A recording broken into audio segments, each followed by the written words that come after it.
أعوذ بالله من الشيطان الرجيم. أعوذ بالله من الشيطان الرجيم. بسم الله الرحمن الرحيم. بسم الله الرحمن الرحيم. الحمد لله رب العالمين. الحمد لله رب العالمين. الرحمن الرحيم. الرحمن الرحيم. مالك يوم الدين. مالك يوم الدين. إياك نعبد وإياك نستعين. إياك نعبد وإياك نستعين. اهدنا الصراط المستقيم. اهدنا الصراط المستقيم. صراط الذين أنعمت عليهم صراط الذين أنعمت عليهم غير المغضوب عليهم ولا الضالين.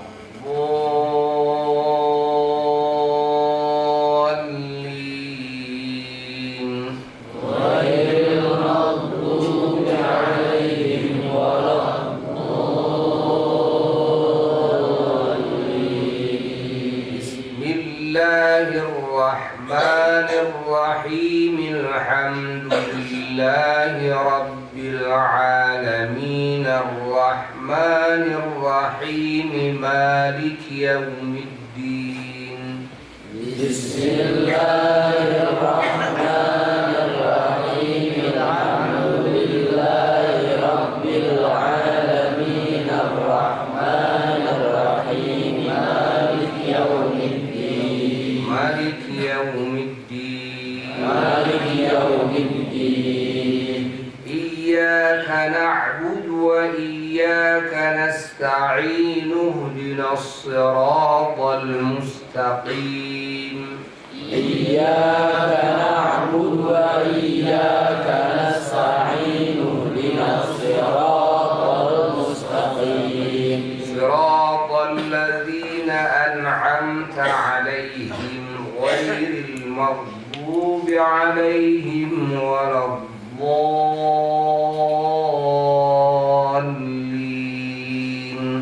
صراط الذين أنعمت عليهم غير المغضوب عليهم ولا الضالين. رب اغفر لي. آمين. رب اغفر لي. آمين. Ayat berapa? 40. Ayat 40. Ya Bani Israel. Bismillahirrahmanirrahim. بسم الله الرحمن الرحيم. يا بني إسرائيل اذكروا نعمتي التي أنعمت عليكم وأوفوا بعهدي. يا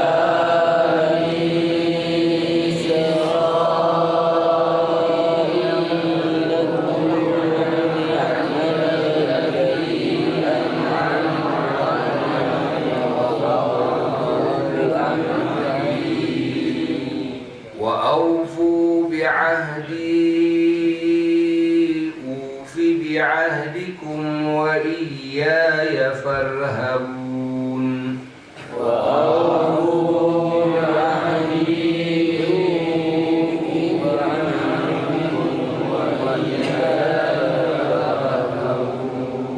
وآمنوا بما أنزلت مصدقا لما معكم ولا تكونوا أول كافر به وآمنوا بما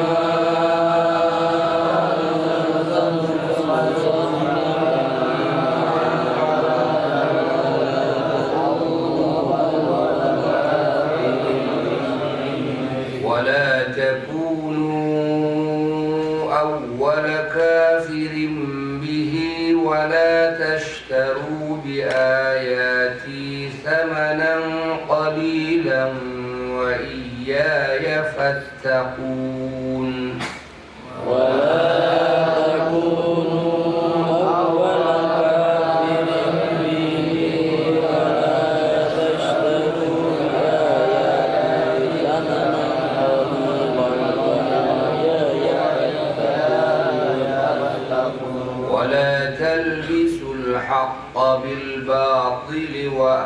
ولا تلبسوا الحق بالباطل وتكتموا الحق وأنتم تعلمون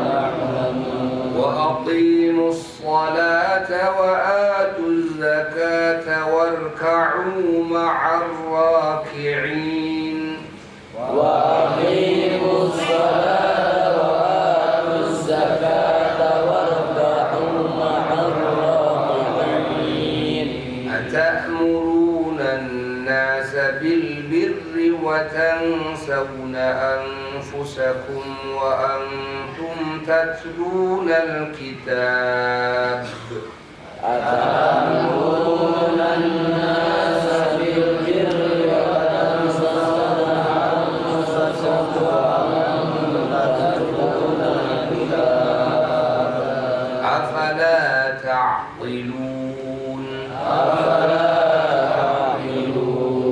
واستعينوا بالصبر والصلاة واستعينوا بالصبر والصلاة وإنها لكبيرة إلا على الخاشعين وإنها لكبيرة إلا على الخاشعين الذين يظنون أنهم ملاقو ربهم وأنهم إليه راجعون الذين يظنون أنهم ملاقو ربهم وأنهم إليه راجعون وإنها لكبيرة إلا على الخاشعين الذين يظنون أنهم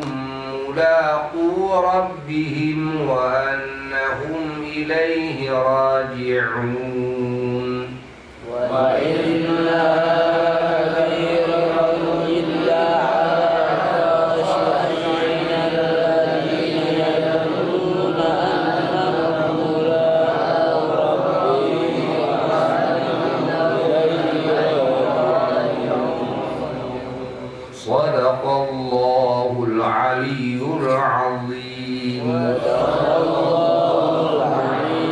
وبلغ رسوله الحبيب الكريم ونحن على ذلك من الشاهدين والشاكرين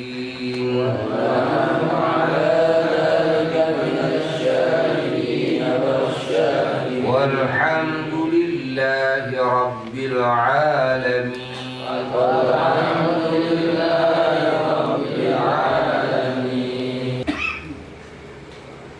bahwa salah satu sifat orang yang khusyuk adalah alladzina yadhunnuna annahum mulaqu rabbihim wa annahum ilaihi raji'un, meyakini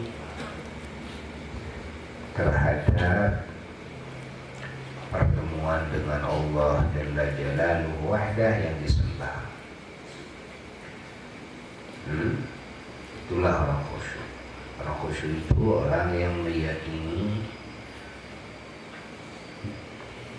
terhadap pertemuannya dengan Tuhannya yang disembah, bahwa yang disembah oleh kita semuanya adalah Zat yang Maha Ada, Zat yang Maha Ada. Walaupun mata tidak bisa melihat, telinga tidak bisa mendengar, tangan tidak bisa meraba, namun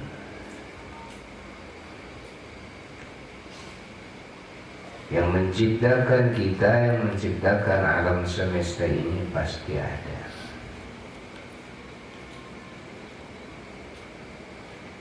Dan Zat yang Maha Menciptakan ini adalah Zat yang memiliki segenap sifat kesempurnaan,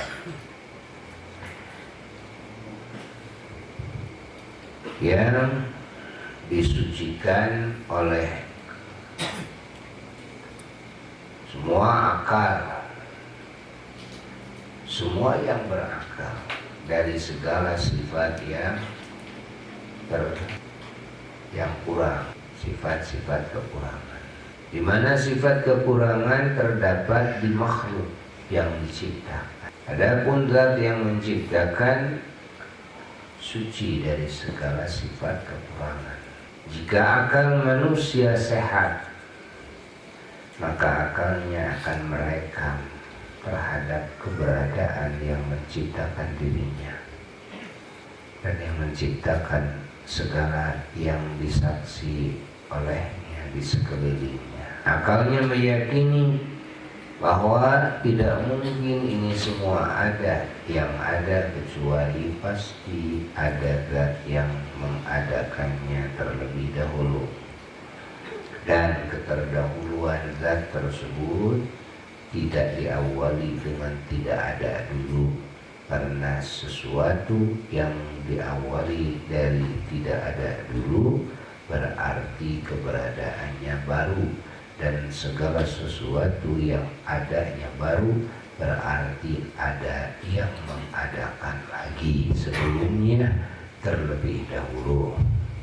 Dan yang sah menjadi Tuhan adalah yang paling terdahulu, tidak ada awalnya, tidak ada permulaannya.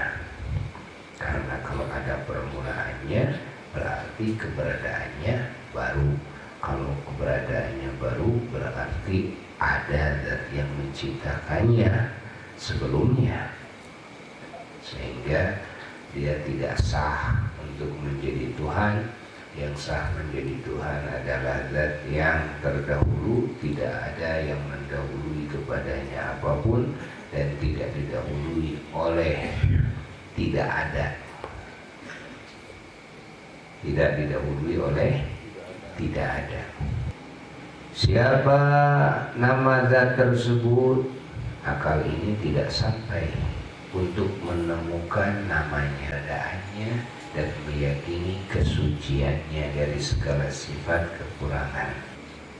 Alias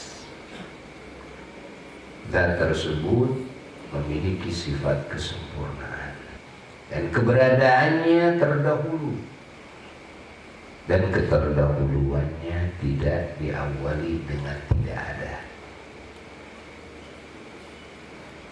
Tidak ada permulaannya. Disebut qidam yang hakiki. Seperti wujudnya juga wujud yang hakiki. Dan keberadaannya kekal. Tidak ada rusak dan tidak ada kehancuran, tidak ada kesirnaan. Karena kalau ada perubahan berarti ada yang merubahnya. Kalau ada yang merubah berarti lemah. Kalau lemah berarti akal sudah bisa menyimpulkan sebagai Tuhan tidak boleh ada perubahan. Tidak dirubah oleh waktu, tidak dirubah oleh tempat, tidak dirubah oleh apapun.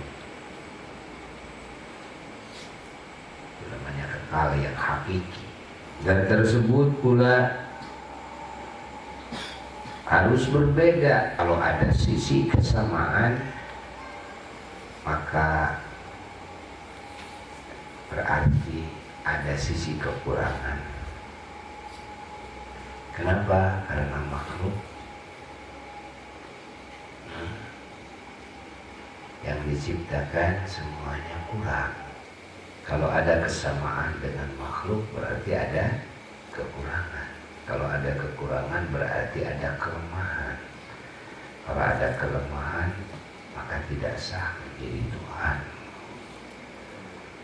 Oh, berarti ini ada yang atur juga nih. Maka harus membedai kepada yang diciptakannya. Zat Tuhan harus membedai kepada semua zat makhluk yang diciptakannya olehnya. Seluruh sifat-sifat Tuhan harus membedai, wajib membedai semua sifat-sifat makhluk yang diciptakan olehnya.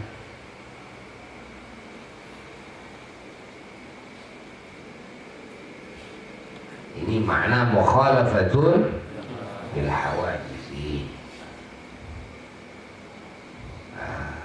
Lalu zat tersebut harus mandiri, berdiri sendiri. Qiyamuhu binafsihi, artinya tidak membutuhkan yang lain. Keberadaannya tidak diadakan oleh yang lain dan tidak diatur oleh yang lain. Maka tidak ada satupun hukum yang mengaturnya. Dialah Tuhan, zat yang memiliki segenap sifat kesempurnaan, bukan sifat yang nempel pada zat.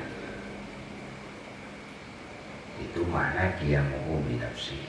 Jadi berdiri dengan zatnya sendiri, artinya beliau bukan sifat, tapi zat yang memiliki sifat. Karena ada keyakinan yang menyimpang yang mengatakan bahwa Tuhan itu hanyalah sifat saja, tidak ada wujud zatnya.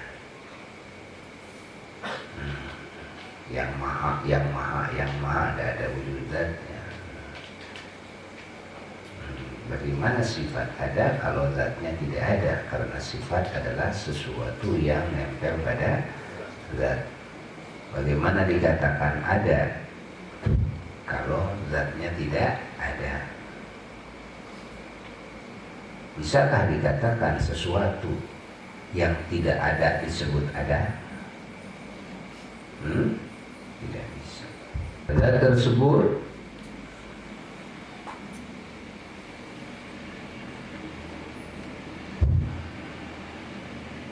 hanya satu, tidak ada dua. Satu yang hakiki, bukan satu yang bisa dibagi.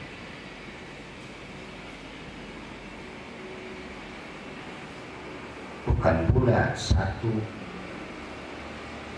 yang merupakan penyempurna kesatuan.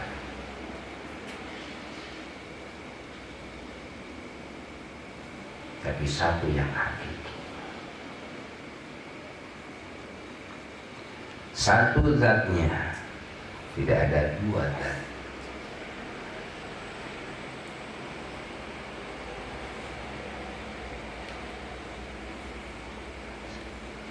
Seluruh sifat-sifatnya satu.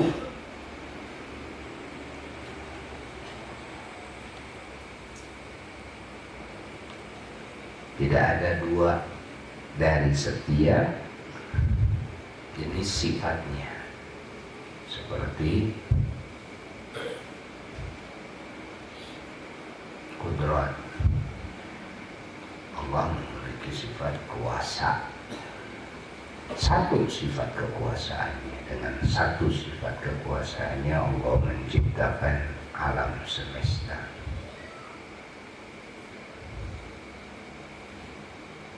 Tidak ada dua kudrat.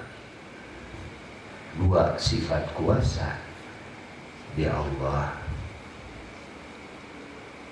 Kalau ada dua sifat kekuasaan, maka kekuasaannya berarti ada kekurangan. Kalau ada kekurangan, tidak sah menjadi Tuhan.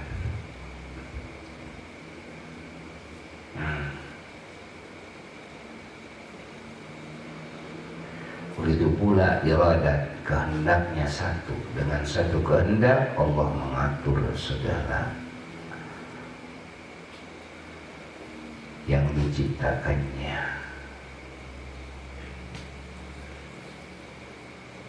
Begitu pula ilmunya satu. Dengan satu ilmunya, pengetahuannya, Allah mengetahui semua yang diciptakannya, juga Allah mengetahui zatnya.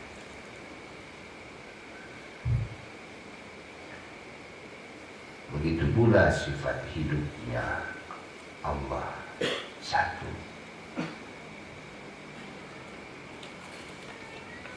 Begitu pula sifat mendengarnya Allah. Dengan satu sifat mendengar, maka Allah mendengar segala yang diciptakannya, baik zatnya, sifatnya, af'alnya, aqwalnya, semua, hatta bentuknya, rupanya didengar oleh Allah. Begitu pula basornya Allah, melihatnya Allah hanya satu. Dengan satu sifat melihatnya, Allah melihat segala sesuatu yang diciptakannya, termasuk suaranya dilihat oleh Allah.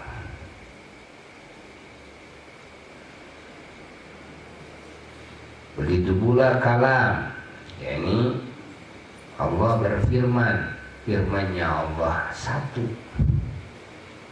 Dengan satu firman Allah berfirman kepada semua yang diciptakannya, maka ada dan tidak adanya.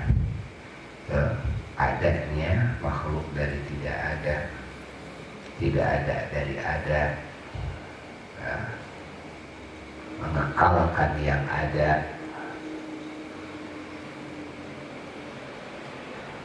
merubah-rubah keadaan semua ciptaannya itu hanya dengan satu firman-Nya. Dan di dalam firman-Nya tersebut ada semua kitab samawi, termasuk Al-Quranul Karim. Siapa nama Tuhan tersebut, akal tidak bisa menemukannya. Maka datanglah berita dari utusan-utusan Allah yang oleh Allah dikasih keistimewaan bisa menerima wahyu Allah, dikasih kekuatan untuk menerima hebatnya, dahsyatnya wahyu Allah, untuk bisa bertemu dengan malaikat Allah, kasih kekuatan jasmani dan rohani, zahirnya dan batinnya dipilih oleh Allah. Begitulah Allah menghendaki hanya sebagian daripada manusia yang Allah pilih untuk bisa menerima wahyunya secara langsung.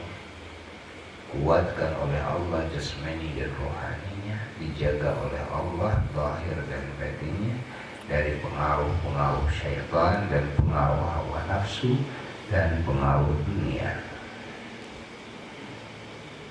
Maka utusan-utusan inilah yang memberitahu bahwa annahu la ilaha illallah.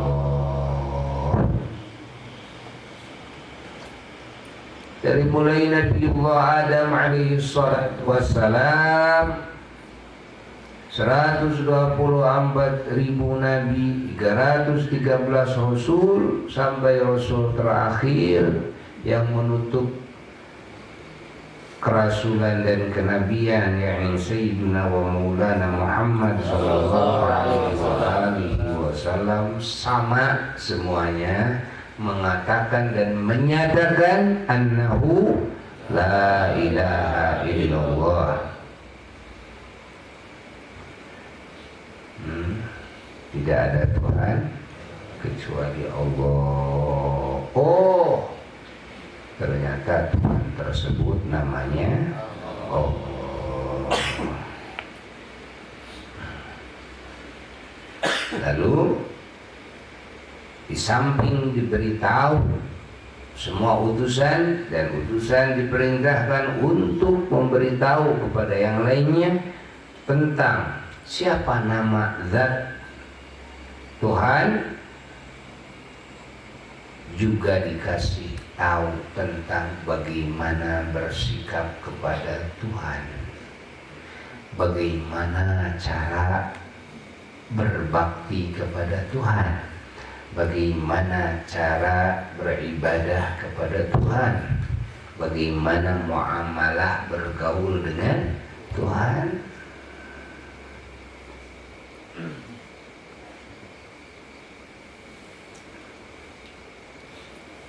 Mereka lah para rasulnya Allah alaihi wassalatu wassalam, yang oleh Allah dikasih tahu, yang lainnya tidak dikasih tahu.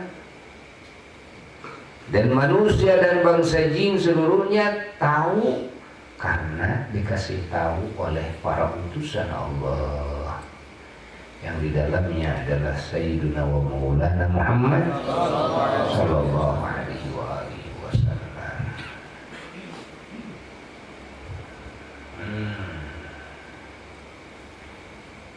Di samping itu, utusan-utusan Allah oleh Allah dikasih didikan langsung bagaimana muamalah bergaul dengan sesama makhluk Allah yang diciptakan oleh Allah, dengan sesama manusia, dengan malaikat, dengan jin, dengan hewan, dengan setan, dengan jamadat, benda-benda mati, dengan semua lingkungan dikasih tahu. Nah, beginilah cara bersikap. Siapa yang memberi ajaran tersebut? Yang menciptakannya. Dengan sebaik-baiknya muamalah. Tidak ada pergaulan yang sempurna, yang unggul, yang suci, yang terpuji, yang terdepan, yang wangi. Baik muamalah ma'allah maupun muamalah ma'al khalqi, kecuali muamalah yang diajarkan langsung oleh Allah Jalla Jalaluhu wahdah kepada utusan-utusannya. Lalu utusan-utusan ini diperintahkan oleh Allah mengajarkannya kepada semua manusia yang ada di masa-masanya, sampai kepada masa kerasulan Sayyiduna wa Maulana Muhammad sallallahu alaihi wasallam. Itulah prosesi. Selain para rasul tidak ada yang dikasih langsung oleh Allah kecuali melalui para rasul. Begitulah Allah menghendaki. Bukan Allah tidak berkuasa memberikan wahyu kepada semua manusia. Allah berkuasa, tapi begitulah Allah menghendaki. Dan tidak ada yang bisa mengintervensi terhadap kehendak Allah Jalla Jalaluhu wahdah.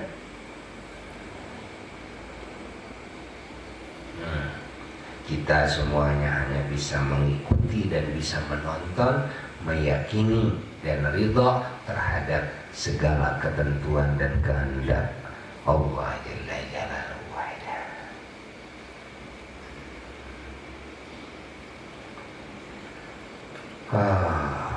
Di antara yang diwahyukan oleh Allah kepada utusan-utusannya, bahwa semua hamba-hambanya yang beriman kepada Allah suatu suatu saat akan dipertemukan dengan Allah Jalla Jalaluhu. Akan diperlihatkan matanya kepada zat Tuhan yang disembah olehnya, yang diyakini keberadaannya dan kesuciannya dari segala sifat kekurangan di waktu di dunia ini.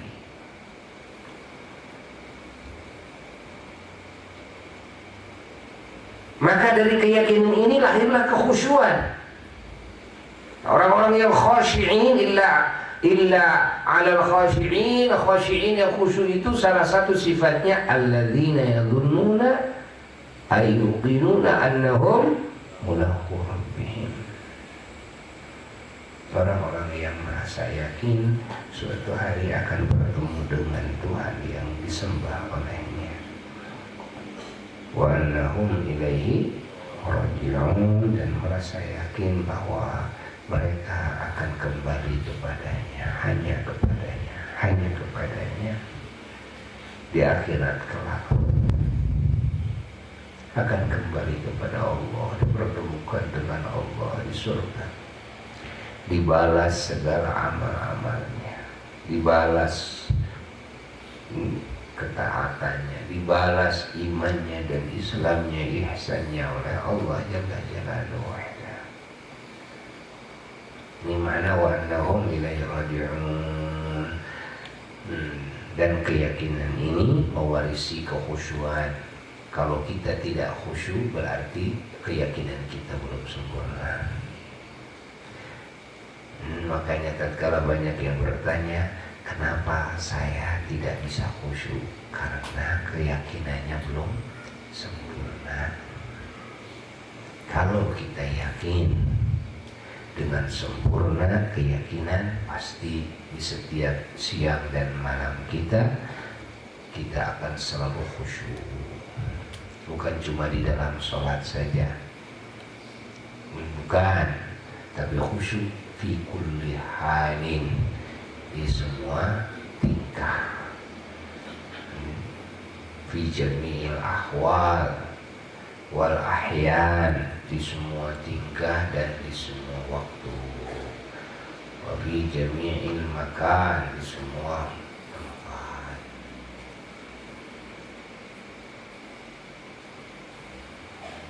Tuh.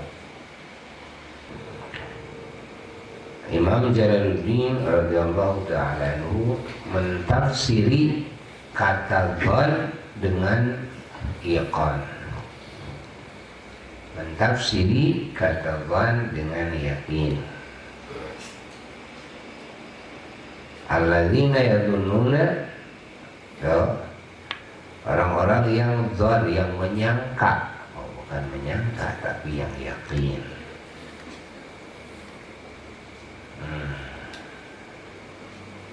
Artinya bahwa di dalam kalimat Arabiyah dzan ini suka dipakai untuk makna yakin, tapi terkadang yakin juga dipakai untuk makna dzan, seperti dalam ayat Quran fa in alimtumuhunna mu'minat. Makna alima ini kan yakin, ilmu ini yakin, bukan dzan.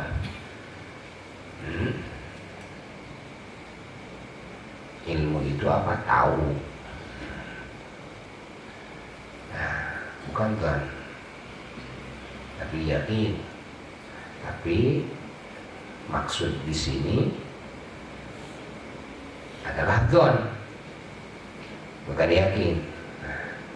Subhanallah, ada di masa Al-Imam Syafi'i, di atas Al-Imam Syafi'i di masa Imam Malik bin Anas, Imam Maliki,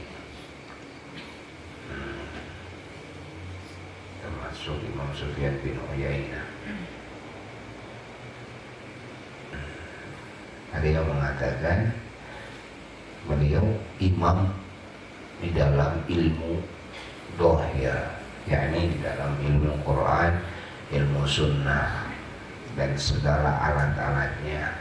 Tapi di sini ilmu dohir, yakni ilmu fikih. Beliau imamnya. Beliau sendiri mengatakan inna talaba hadza laisa min zadil akhirah. sesungguhnya mencari ilmu ini yakni ilmu fikih, padahal beliau imamnya. Beliau mengatakan ini bukan merupakan bekal akhirat. Kalau sekedar mengenal tuh ayat Quran, hadis, haram, halal, makruh, sunnah, jaiz, ini yang haramnya Allah, semua itu saja hanya pengenalan doang. Tuh, ini bukan bekal akhirat. Jadi tidak bisa dibawa ke akhirat walaupun bisa ceramah. Ceramahnya hebat, mustaminya banyak, tuh, fan-nya banyak, tidak bisa. Beliau imam tuh, bayangkan imam ilmu tuh, Quran, ilmu sunnah, imamnya beliau sendiri yang mengatakan inna talaba hadza laisa min zadil akhirah. Sesungguhnya mencari hanya ilmu fikih saja ini bukan bekal akhirat. Bukan harus nyelam ya, bukan sekedar saya sholat, saya puasa, saya syarat sholat, rukun sholat, enggak. Tapi harus sampai kepada bagaimana sholat ini diterima, bagaimana sifatan saum yang bisa diterima, bagaimana sifatan haji, sifatan zakat, sifatan baca Quran, sifatan zikir, tasbih, tahmid dan sebagainya yang bisa diterima. Tidak hanya saja sah menurut dohirnya saja, tidak. Kalau orang hanya memandang sah menurut dohirnya saja, ini bukan bekal akhirat, bukan. Adapun untuk bekal akhirat adalah yang sah untuk diterima oleh Allah Jalla Jalaluhu. Kalau mencari kesahan diterima oleh Allah, ini harus nyaman, harus ada khusyuk, harus makanannya diperiksa, apa yang dimakan, apa yang diminum, apa yang dipakai, segala macam semuanya. Allah sudah dibangun amalnya, tidak boleh dihancurkan lagi, tidak boleh diomong-omongin lagi, tidak boleh diikuti dengan maksiat. Karena kalau amal soleh yang diikuti dengan maksiat, maka hancurlah amal soleh tersebut. Tidak boleh kita juga punya utang sama yang lain. Kalau punya utang sama yang lain, amal kita yang sudah dibangun walaupun sah untuk diterima, diambil, maka dibayarkan kepada yang lain yang punya hak. Maka bagaimana kita bisa membayar hutang-hutang kita kepada orang-orang yang punya hak, di mana alat bayarnya saja tidak sah. Bahwa amal kita yang nanti bisa dibayarkan untuk menebus dosa-dosa kita, kita pernah ghibah, empat simuat, kita pernah itu, pernah ini kepada sesama makhluk, menzalimi makhluk, lalu nanti dibayarkan sholat kita. Sholat yang mana? Ya sholat yang sah. Yang sah tuh. Artinya sholat yang pantas diterima oleh Allah Jalla Jalaluhu wahda. Kalau sholatnya sudah tidak pantas diterima oleh Allah, bagaimana bisa dibayarkan? Maukah kita dibayar oleh uang palsu?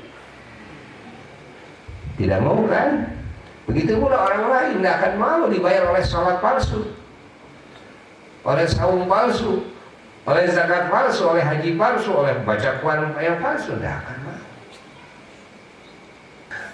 Kata beliau, ini kata Imam Sufyan, waqad ittafaqu kaifa? Waqad ittafaqu ala anna asy-syaraf fil ilmi al-amal bihi. Kata beliau, tuh. Bagaimana? Waqad ittafaqu, semuanya sudah sepakat bahwa kemuliaan adanya di dalam ilmu, bahwa kemuliaan di dalam ilmu adalah mengamalkan ilmu tersebut. Mengamalkan ilmu tersebut, bukan hanya menghafal, bukan hanya memahami, tapi mengamalkan ilmu tersebut. Dan bagaimana bisa disangka bahwa ilmu yang mulia tersebut tuh adalah ilmu zihar, adalah ilmu li'an, adalah ilmu salmi, adalah ilmu ijarah, adalah ilmu sarfi. Bukan itu. Ya. Untuk mendekatkan diri kepada Allah bukan dengan hal-hal tersebut.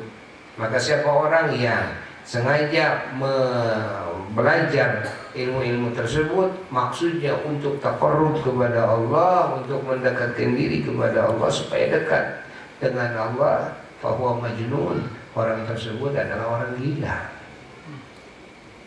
Ya, kata Imam Sufyan. Sadaqallahu alaihi wa sallam. Wallahu a'lam.